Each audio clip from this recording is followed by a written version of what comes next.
Bonjour à toutes et à tous.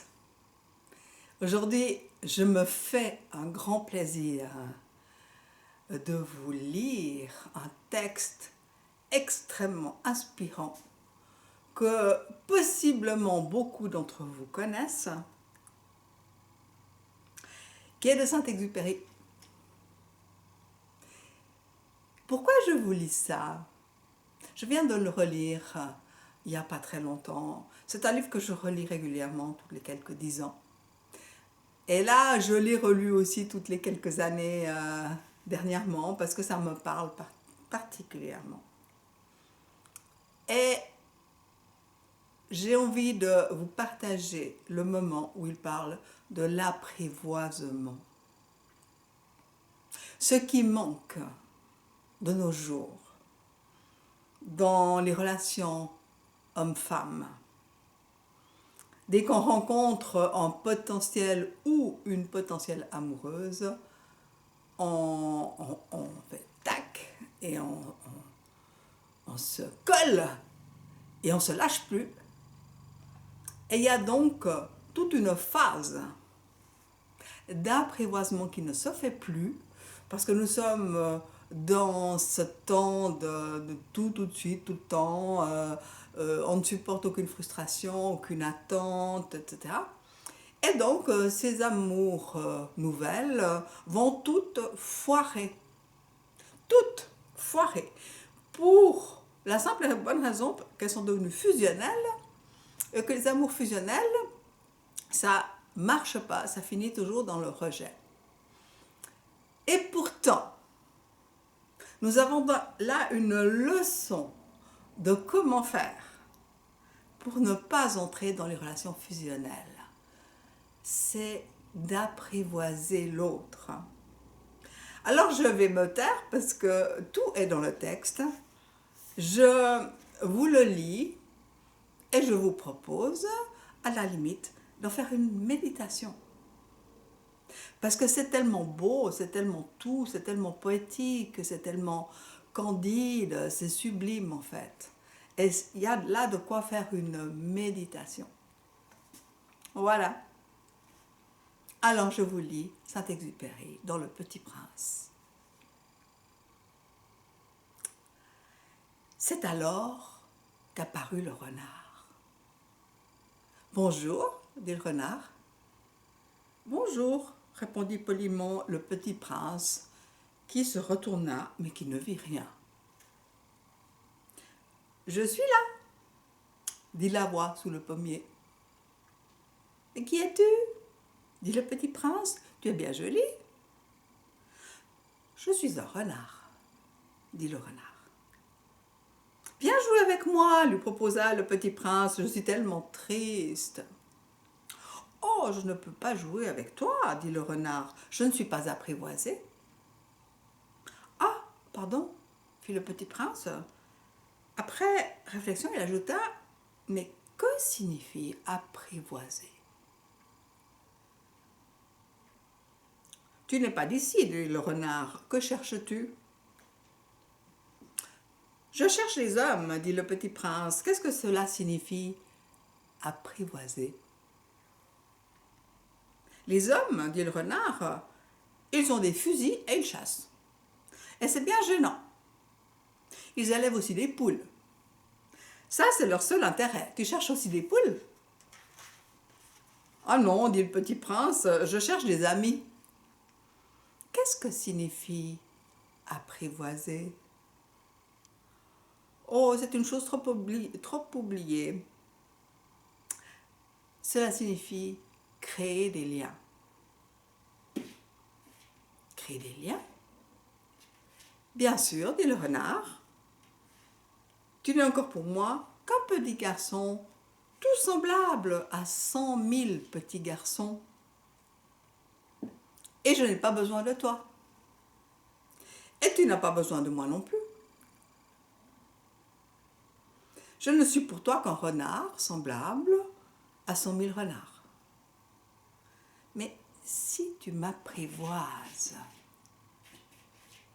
nous aurons besoin l'un de l'autre. Tu seras pour moi unique au monde. Je serai pour toi unique au monde. Je commence à comprendre, dit le petit prince.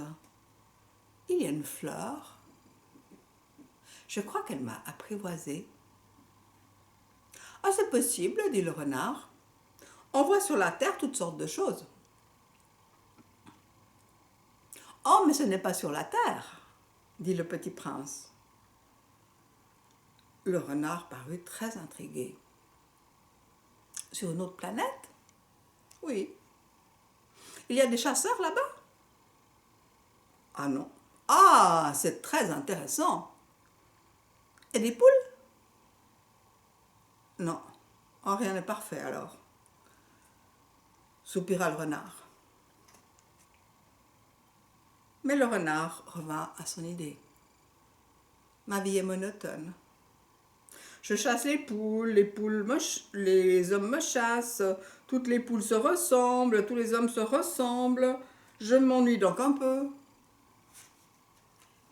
Mais si tu m'apprivoises, ma vie sera comme ensoleillée. Je connaîtrai un bruit de pas qui sera différent de tous les autres. Les autres pas me font rentrer sous terre. Le tien m'appellera hors du terrier. Comme une musique. Et puis regarde, tu vois là-bas les champs de blé? Les champs de blé ne me rappellent rien. Et ça, c'est triste. Mais tu as des cheveux couleur d'or. Alors ce sera merveilleux quand tu m'auras apprivoisé. Le blé qui est doré me fera me souvenir de toi. Et j'aimerais le bruit du vent dans le blé. Le renard se tut et regarda longtemps le petit prince. S'il te plaît, apprivoise-moi, dit-il. Je veux bien, répondit le petit prince, mais je n'ai pas beaucoup de temps. J'ai des amis à découvrir et beaucoup de choses à connaître. On ne connaît que les choses que l'on apprivoise, dit le renard. Les hommes n'ont plus le temps de rien connaître. Ils achètent des choses toutes faites chez les marchands. Mais comme il n'existe point de marchands d'amis, les hommes n'ont plus d'amis. Si tu veux un ami, apprivoise-moi. Que faut-il faire, dit le petit prince? Il faut être très patient. Tu t'assoiras d'abord un peu loin de moi, comme ça, dans l'herbe.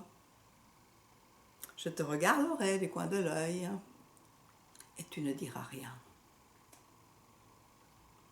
Le langage est source de malentendus. Mais chaque jour, tu pourras t'asseoir un peu plus près. Le lendemain revint le petit prince. Il eût mieux valu revenir à la même heure, dit le renard.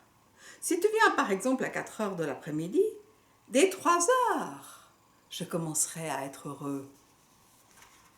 Plus l'heure avancera, plus je me sentirai heureux. À 4 heures déjà, je m'agiterai, je m'inquiéterai et je découvrirai le prix du bonheur. Mais si tu viens à n'importe quand, je ne saurai jamais à quelle heure m'habiller le cœur. Il faut des rites. Qu'est-ce qu'un rite, dit le petit prince? C'est aussi quelque chose de trop oublié, dit le renard. C'est ce qui fait qu'un jour est différent des autres. Une heure des autres heures. Il y a un rite, par exemple, chez les chasseurs. Ils dansent le jeudi avec les filles au village. Alors le jeudi est un jour merveilleux. Je vais me promener jusqu'à la vigne. Si les chasseurs dansaient n'importe quand, les jours se ressembleraient tous et je n'aurais point de vacances. Ainsi le petit prince apprivoisa le renard.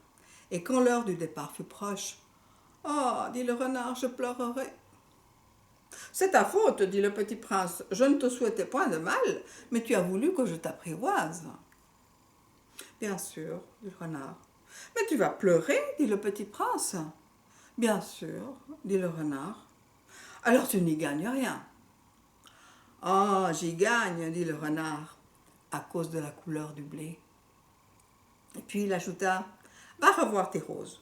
Tu comprendras que la tienne est unique au monde. Tu reviendras me dire adieu et je te ferai cadeau d'un secret. » Le petit prince s'en fut voir les roses. « Vous n'êtes pas du tout semblable à ma rose.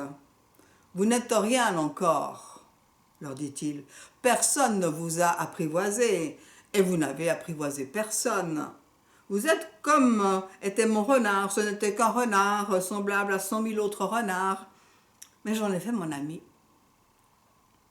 Et maintenant, il est unique au monde. » Et les roses étaient bien gênées. « Vous êtes belle, mais vous êtes vide, leur dit-il encore. On ne peut pas mourir pour vous. Bien sûr, ma rose à moi. Un passant ordinaire croirait qu'elle vous ressemble.